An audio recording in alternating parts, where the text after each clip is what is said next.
வணக்கம். நான் உங்கள் ஜெயா மாமா. இதுக்கு முன்னாடி புட்டு வெரைட்டிஸ்ன்னு போட்டிருந்தேன் வீடியோ. அதுக்கெல்லாம் நிறைய பேர் வியூஸ் வந்திருக்கு. நான் பார்த்தேன். ரொம்ப நன்றி. மேலும் மேலும் எனக்கு ஊக்குவிக்கணும். இன்றைக்கி வீடியோவில் என்ன பார்க்க போகிறோம்னா, ஒரு ஸ்பெஷலான நபருக்கு ஸ்பெஷலான வீடியோ போடுறேன். அவங்க பேர் ஆதிரா, கன்னிமாரி, பாலக்காடு, கேரளாலேருந்து. அவங்களுக்காக இந்த வீடியோ. ஆதிரா, இது உங்களுக்கான ரெசிபி முக்கணி பாயாசம். என்னோட ஸ்டைலில் நான் போடுறேன். அதை நீங்களும் செஞ்சு பார்த்துட்டு எனக்கு சொல்லுங்கள். கேரளாவிலேருந்து உங்கள் அன்புக்கு நன்றி. 1/2 லிட்டர் பால், ஜவ்வரிசி ஊற வச்சு வச்சுருந்தேன். இந்த ஜவ்வரிசியை கொஞ்சம் தனியாக வேக வச்சுக்கலாம். அதை ஊற வச்சதுனால சீக்கிரம் வந்துடும். 1 ஸ்பூன் நெய் போட்டிருக்கேன்.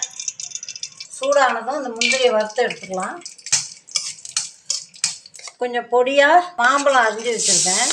லைட்டாக கொஞ்சம் வதக்கிக்கலாம் நெய்யில். பலாத்தலையும் பொடியாக கட் பண்ணி வச்சுருக்கேன்.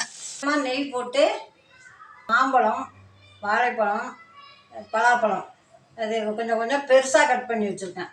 அந்த பெருசாக கட் பண்ணதை லைட்டாக கொஞ்சம் வதக்கிட்டு நம்ம மிக்சியில் அரைச்சிக்கலாம்.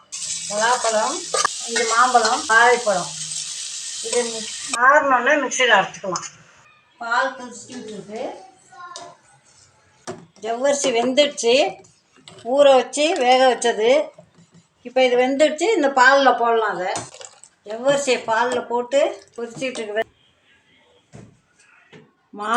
பலா, வாழைப்பழம் 3 சேர்ந்து கொஞ்சம் நெய்யில் வறுத்துட்டு அரைச்சி வச்சுருக்கேன். இப்போ வந்து இந்த பாயசத்தில் கலக்க போகிறோம்.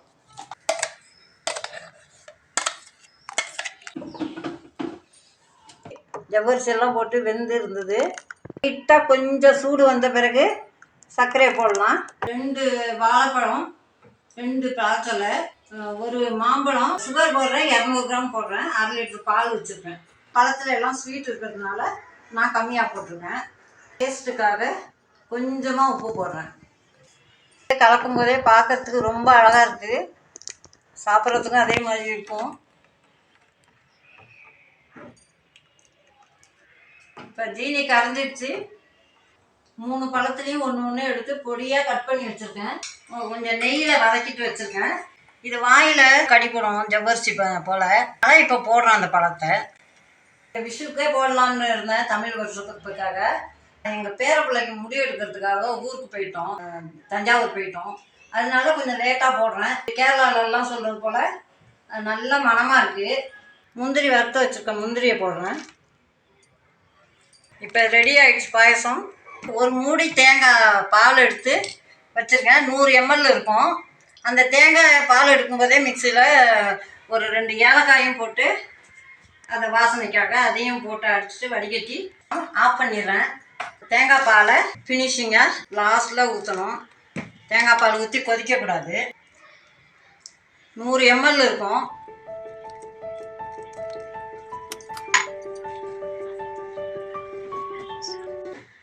சுவையான முக்கணி பாயாசம் ரெடி ஆயிடுச்சு.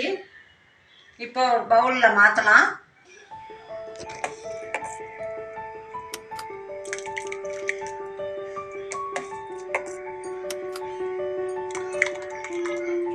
வச்சுருக்க முந்திரியை மேலே போட்டிருக்கேன்.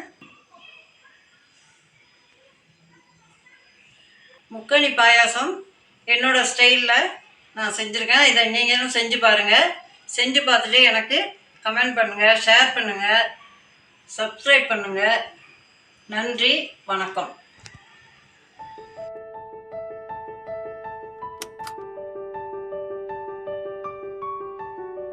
இது என்னோடய பேர பிள்ளைங்களுக்காக பாப்சிக்கல் கேட்டுச்சுங்க. அதனால் இதை வந்து நான் இதில் போட்டு ஒரு 6 மணி நேரம் கழித்து அது எப்படி இருக்குதுன்னு நான் உங்களுக்கு சொல்கிறேன். சும்மா ஒரு ட்ரை தான் பண்ணியிருக்கேன். 6 மணி நேரம் கழித்து எப்படி இருக்குன்னு நான் சொல்கிறேன்.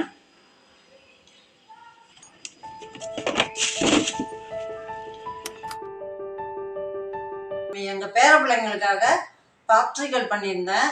இப்போ எடுத்து பார்க்கலாம் அது எப்படி வந்திருக்குன்னு பார்ப்போம் வாங்க.